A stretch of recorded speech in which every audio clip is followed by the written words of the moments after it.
With the help of Hashem, we are learning Hilchos Gezelav Aveda Perek Shneim Asar. And here we're going to continue to learn the topic of Hashavas Aveda, but how do we make the proper evaluations or cheshbonos?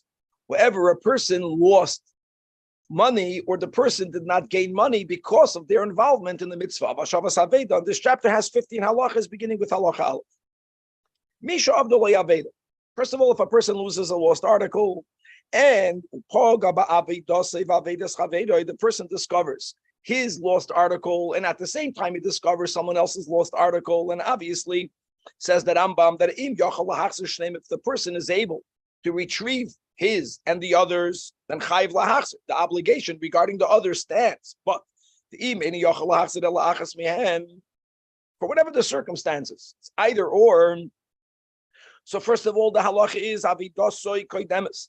The person has the right to preoccupy himself in recovering his. And that is true, or to his rabbi, if it's his or theirs, one or the other. Now, halacha beis, what happens if he lost nothing? But again, the same concept that a person encountered. The person discovered two lost articles. One belongs to his rebbe, and one belongs to his father. So here's the rule: Im hoya aviv shakol keneged rabbi. If the father is equal, meaning equal in wisdom, equivalent to, or obviously even more. But even if it's only equal with his rabbi, then shall aviv koidemes. But the imlav, the rule is shall rabbi koidemes, and that's the concept that his father brought him into chayer elam haz. His rebbe that taught him Torah brought him to chayer elam haba, as the Rambam writes in Hilchos Talmud Torah.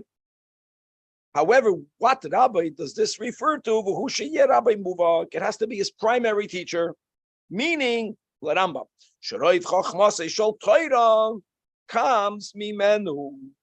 Halacha gimel. Now, but going back to halacha aleph, his or someone else's, no matter who the else is, his comes first. What happens if the person decided that he won't go after his? And and because of that, he lost his article. This person might think, since he did that, which he was not obligated to do, there has to be some sort of compensation from his chaver to him. Says that Rambam, he's only entitled to wages due to the effort. In other words, the effort that he invested in retrieving, that he's going to have to compensate it for because he was not obligated to retrieve it. But compensation for his lost article, zero. For example, so he's working with his chaver. There was a flooding, a sudden flooding of the river, swept away his donkey and his friend's donkey. The Rambam is giving an example why a person might have left his, gone after his friends, and based on his erroneous thought that he should get compensation. So his was worth 100, his friend's is worth 200. Why? Because he thought, listen, I'm going to get mine, then, I saved 100, which is mine. I'm going to abandon mine because I can't do both. And I'm going to get my friends. My friends is worth 200. My friend will give me 100. So it's going to end up win-win. I'm going to lose my donkey, but I'm going to get the 100. I'm going to get the value of my donkey. My friend, instead of losing it all, will only lose 100. He thinks in his mind that's a very fair deal. The din is no, he was not mechuyev to do it. If he chose to do it, okay, this is Gavaldi. Now, however, if he tells his chaver prior to retrieving his chaver's donkey, and he verbalizes, listen here, I'm going to save yours, but you will pay for mine. This is important. Or what happens if his friend was not there? If his friend is not there, then such an agreement could be made. It has to be made with a beis din. Again, this is only acceptable in the absence of the owner. You'll happen in a second. In other words, if that was made up prior, then indeed, then his friend will have to give him the value of his donkey. In this example, $100. And even more, even if at the end his donkey saved itself. So he anyways never lost $100. Doesn't matter. In other words, if there was an agreement that he's going to get a compensation for his abandoning his and that compensation is $1, $100, $1,000, whatever they agreed upon, he's going to get that money. Since he did not himself go after his, which was that agreement, okay. Halacha Dal. So just a general overview. So we're speaking about the mitzvah of returning lost articles. We're learning about the rule that if I encounter my article and your lost article, and I cannot save both, I don't have to go after yours. If I on my own went after yours, I'm not entitled to compensation. Example he's giving is that my donkey is 100, your donkey is 200. And there was a flooding and it swept away 2 donkeys. I can only save one. So I'm thinking to myself, I'll get yours. Yours is 200. You'll pay me for my 100 because I don't have to get yours. Win-win, at least you won't lose 200. No, you don't have to give me anything. But if prior to me retrieving yours, I told you, listen here, I can only get mine. I'll get yours if you compensate me. And you agreed, then you're chayv to give. Okay, now, if we made such an agreement and I went to get yours and I was not successful, then you don't have to give me anything, even though I lost mine. You only agreed to compensate me for mine because I'm saving yours. But here again, there is this concept that if I'm working on your behalf, I'm entitled to wages, which is a very small amount of money, but not for compensation. Now, if I'm busy doing my work, and I stop doing my work, which let's say is work that has value of a dinner, because I saw your lost article, and I went after your lost article, even though I don't have to, because again, that's the whole concept. If I am going to lose money by doing Hashavas Aveda, then I can choose me. But I said my work is only worth 1 month. Your lost article is worth 100 month or 100 din, and I went after yours. I don't have a right to say, give me at least the one that I lost. I didn't have to do it. I can ask for you wages for the 2-minute work that I did for you, but I don't get compensation unless prior to going after yours, I made such an agreement with you.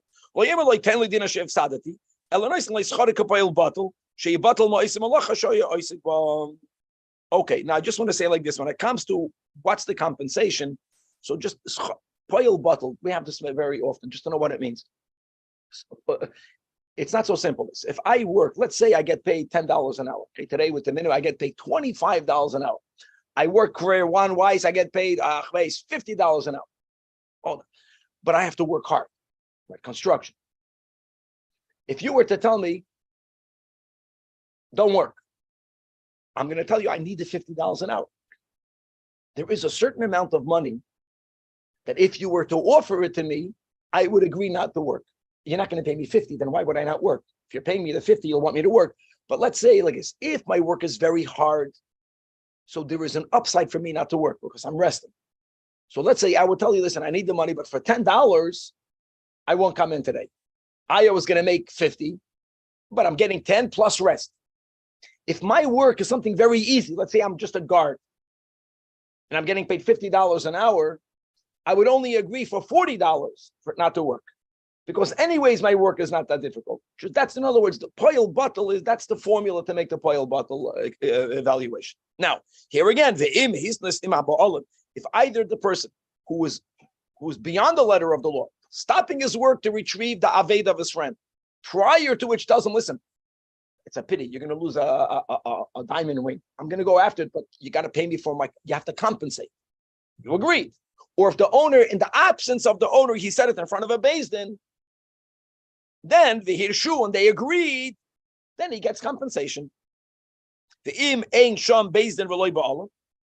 Now, if no one is there with whom to make such an agreement, so you have to remember that he's allowed to be occupied with his own stuff.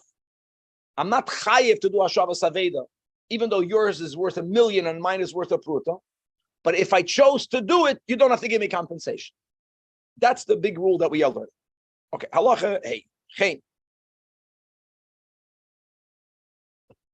Shnaim shoye boyim baderech.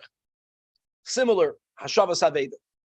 And don't forget that we learned at the end of the previous chapter that if I witness, let's say, a water coming towards your house, and I can put up a barrier, I'm chayiv to do so because of Hashavas Haved.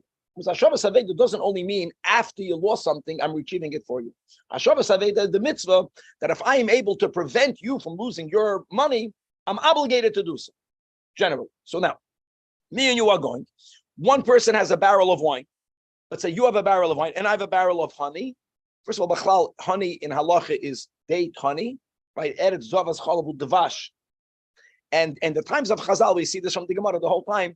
Honey had a greater value than wine. That's because God Almighty blessed the Holy Land with azoiful wine, even though there's also honey. Is that way today? Really, the truth is, I don't know. I don't know. We get bottles of wine. Anyways, that's the case. So what happened? The nistika kachal dvash. I have wine. Let's say you have honey. Your barrel of honey cracked. If something won't be done, which is to retrieve the honey in an unbroken jug, you will lose your honey. If I would own both, I would spill out the wine to lose less money. But again, this is mine, that's yours. Same concept. Am I chayiv to lose money to do Hashavas Aveda? No. But if I did that without making any condition, you don't have to compensate. That's the same concept. It's beautiful. So what happened was the kodim sheyeshafich prior to the honey spilling out, hadvash la'aretz, the owner of the wine, spilled out his wine because his wine was worth less. He thought he'll get compensated. So the same thing. First of all, he did the mitzvah of Hashavas Aveda. Yes. Was he chayiv to do it? No, because I'm not chayiv to return your lost article if I'm going to lose money.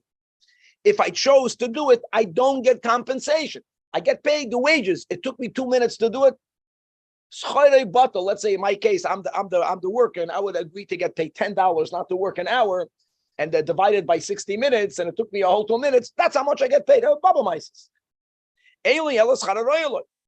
But if prior to me doing it, Ze'im Amar Loi, no, you're going to lose your honey. I'll agree to lose my wine, compensate.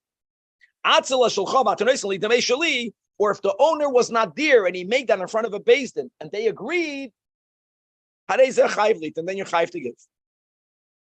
Now another din.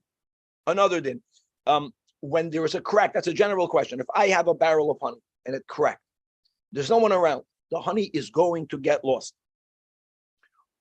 From what moment is it ownerless? Because when a person abandons hope, it's called hiyush. Something was mine, but that's it. It's lost. It's hefker.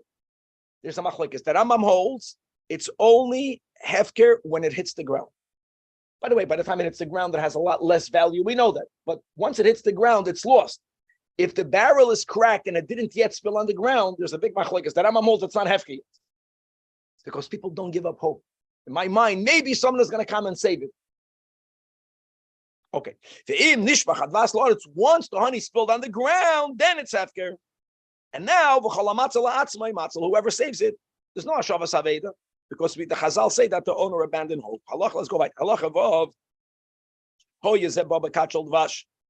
Another case. One guy has a jug of honey.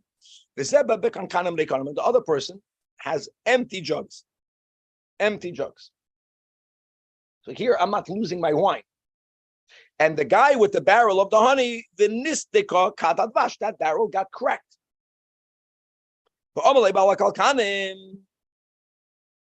Now, what's the mitzvah here?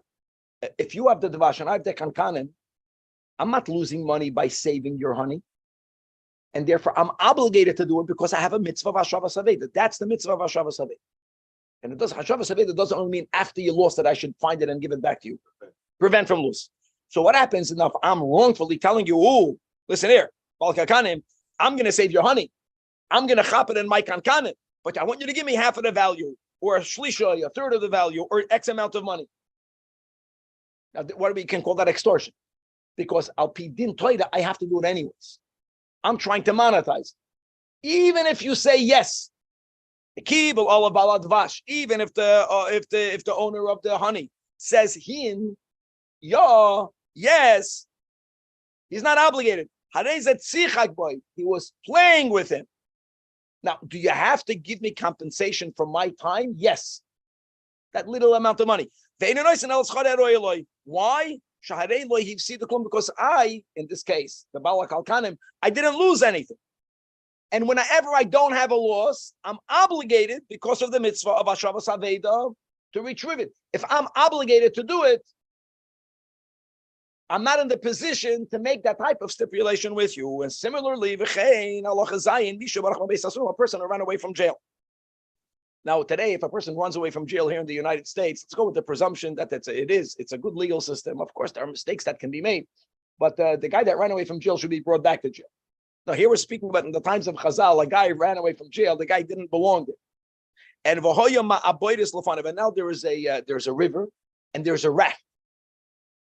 And the owner of the raft, allowing this fugitive to use the raft, will help him save himself. Now the fugitive saw that the owner of the raft is hesitating. So he tells him, Havireni, allow me to go on your raft and I'll give you a dinner. He was chayiv in a case where this fugitive does not belong in jail to save him. So once a person is obligated to do something, the other party says, well, I want money. I agree. It's not an agreement. Now,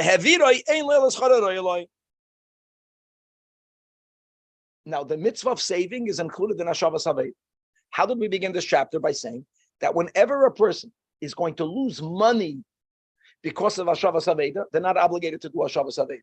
So what happens if the owner of the raft is a fisherman? Which means that what does a fisherman do? He goes out on the river and he fishes.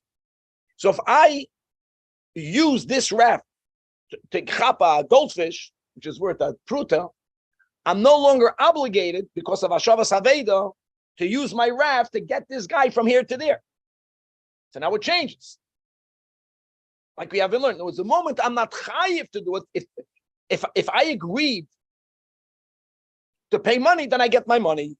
But if this guy is a fisherman, a hunter, stop doing your work to take me over. Here, I'm not chayiv to do it. If I'm not chayiv to do it, and there was a pre-stipulation, very good.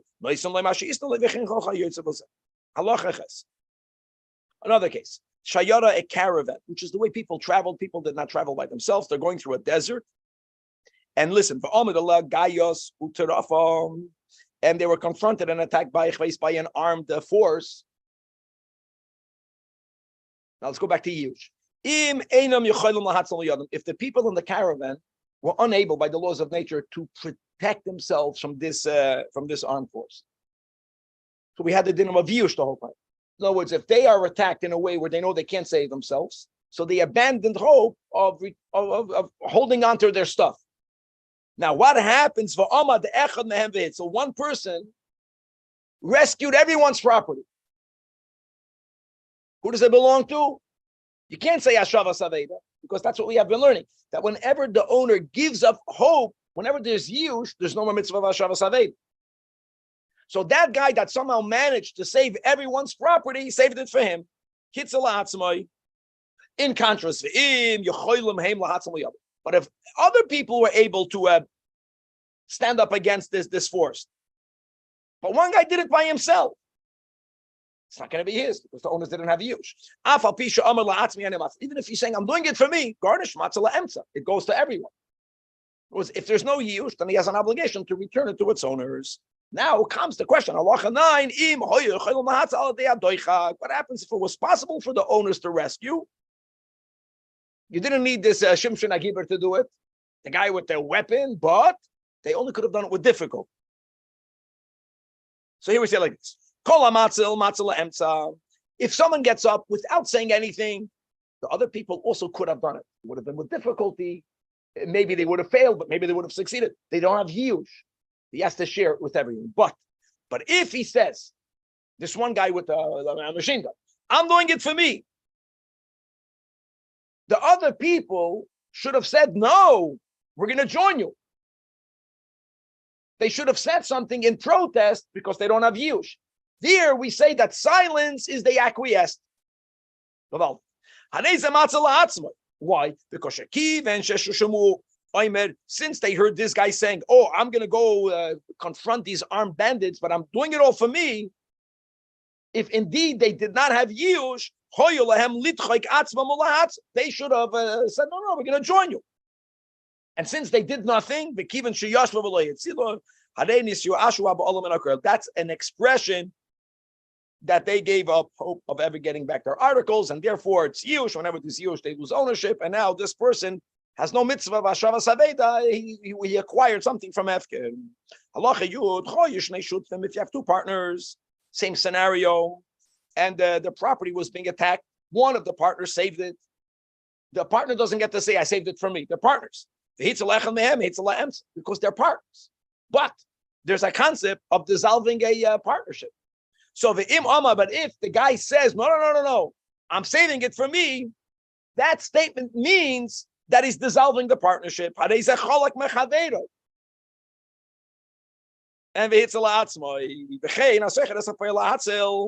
another thing. What happens again? The person has property, and let's go with the scenario. You're going through the desert, and I hired an armed security guard. I hired someone to protect my property. He's a shliach to me, which means kol sheyatzel alei lamaske. Whatever he saves, it's not for him. Kedin shliach. But if during an attack he says la'atzmi yani matzel, don't forget, a worker has the right to say, "I don't want to work for you anymore." In the case where I would be unable to save it. Which means if the guy says, "I'm doing it for me," at that moment I had use. Is that ethical? Of course not. But that's what happened. Anyone who will save after he says, "I'm saving it for me," will own it. Halacha Yud Aleph. It's important. Yeah, it's always that way. That, we're not speaking about ethics. We're speaking about just the letter of the law. Now, Shayara Shachanas B'Midbar. So you had this whole caravan, and they're now camping during a trip together in the desert. V'amad oleh gayis l'tarf, and again, an armed force. The guyis means an armed force stood up to attack them. But the armed force, again, extortion. Told them, "Listen here, guys. For X amount of money, I'll leave you alone." And they made a deal. It's called, they paid ransom money. Now the question is like this: how much does each member of the caravan have to pay? What are the two sides? Does it go per person, or every person was saving a different amount of value? There were 10 people, and they needed to pay the guy 100. You can say, okay, every person has to pay $10. They already paid him. Or do we say, no. One guy had only $1 of stuff. One guy had $20 of stuff. So proportional to their belongings, should they divide the money? So says the Rambam, the cheshbon is made according to the value of their property. Because when people are camped in a desert, that's the halachic presumption that an armed force does not come to kill, they come to plunder. If they would have come, God forbid, to kill, so they gave money to save 10 lives. Every life has the same value. Beautiful logic. If the presumption is they're threatening to kill because they want money. They came for money. If they came for money, then everyone has a different amount of money, and accordingly, should everyone participate with the ransom money. Now, if this group of people, they hired a guy to lead them through the desert, here again, not again, when they hired a guide, when you go through a desert, there is a risk that if you don't know how to go through the desert, what's going to happen? You'll get lost in the desert and you'll die. So if they never clarified how much should each one pay, group of 10 people, and we're paying the guard $100. We never said how much each one. Here the Rambam says you can't only calculate according to life, because they hired the guard also to make sure they get there with their stuff. You can't only say proportional to their stuff, because there is a life risk for people who go through the desert who need a guide. So you have to make both.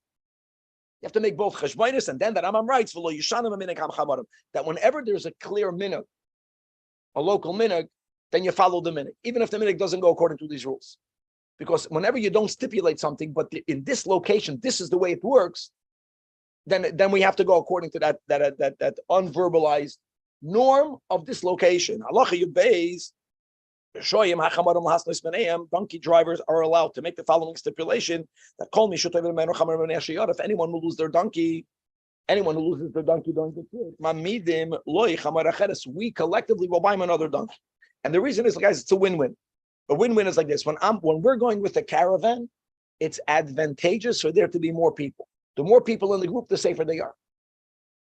Another thing, if I know that if I lose my donkey, I'm going to get compensation for my donkey, that motivates me to agree to pay for someone else's donkey if they get lost. That was their agreement. Even though they made such an agreement, first of all, if someone was negligent and he lost his donkey, they're not chayiv. They're not chayiv. That's number one. Now, what are we getting to? Halacha Yud Gimel, that of the chamoira, if the donkey was lost, like we mentioned, the reason why they made that agreement is because it's advantageous to the group for there to be another animal, another person with another animal. What happens if the guy says, the owner of the donkey who did not lose it from negligence says, you know what, give me the value of the donkey. I don't want another donkey. You only want to do it because there's more people. Now I'm going to stay with you. You're going to get what you wanted. No. They would rather that person have his own skin in the game there than just walking along. Even though money in the pocket is one thing, a donkey is something else. He'll be even more vigilant. Why?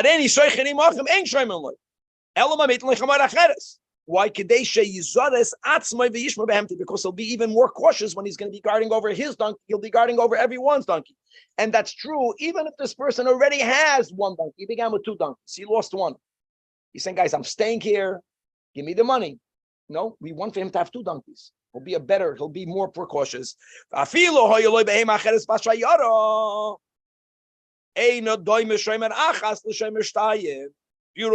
Halacha Yudalid.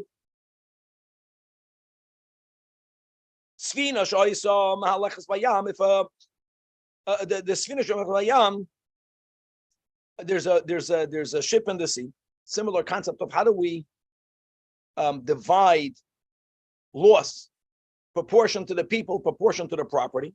So there was a storm, there was a wave, and there was a risk that the whole thing will go down.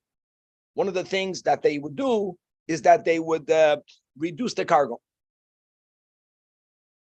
Right? You have all the stories of the Nickner Gate. That was the halach yelef. That if there's a question mark whether we're going to make through the storm, less cargo, more chance of survival. So they unloaded stuff.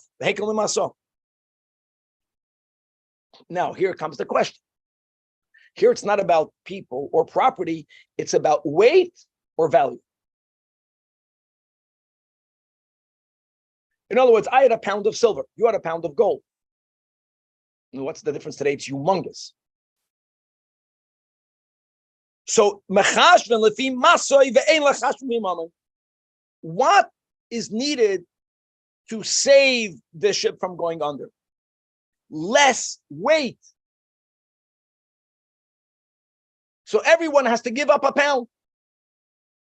And I don't get to say, or you don't get to say, hold on, you're going to give up a pound of gold. Everyone should give up. Everyone should equally lose $1,000. No one gets to say that. Everyone has to give up the same amount of weight, even though if I have silver, I'm losing less. If you have gold, you're losing a lot more. Doesn't, we don't care. But still, yet, that if the local minig is, that's the norm, is that no, if there's such a thing happens, then everyone is going to be demanded to lose the same value. We have to get rid of 100 pounds. But everyone has to give an equal. If that is the norm, then you follow the norm. If there isn't a norm, then halacha says we don't care about value. We only care about weight. The final halacha of this chapter, just like people would travel with a caravan through the desert, it was common that when people went through oceans, they had these little ships. They went many ships together. It's safer from the pirates. So again, Rishoyim hasaponim lahaslos b'neim. So when you have such a scenario, when many people are traveling together in the close proximity, in the water, in the ocean, everyone has the little ship, like we had before in the donkey. They can say, "Call me if one's ship will go under, and everyone has to do that. Again, it's safer to travel in a group than to travel individual. So there's a benefit. That's why people would do it. Now, what happens again? If Pasha Bava of the one person was negligent, and that's why they lost their ship, no one has to compensate. We never agreed for you to be negligent. And or they're going together. This guy's a good sailor, and he says, you know what? It looks over there. There's a nice view. I'm getting off the course a little bit. Something happened there. He was not negligent, but the agreement was to go together. It was the moment any party broke the agreement, then no one has to compensate the ship. Good Allah is going.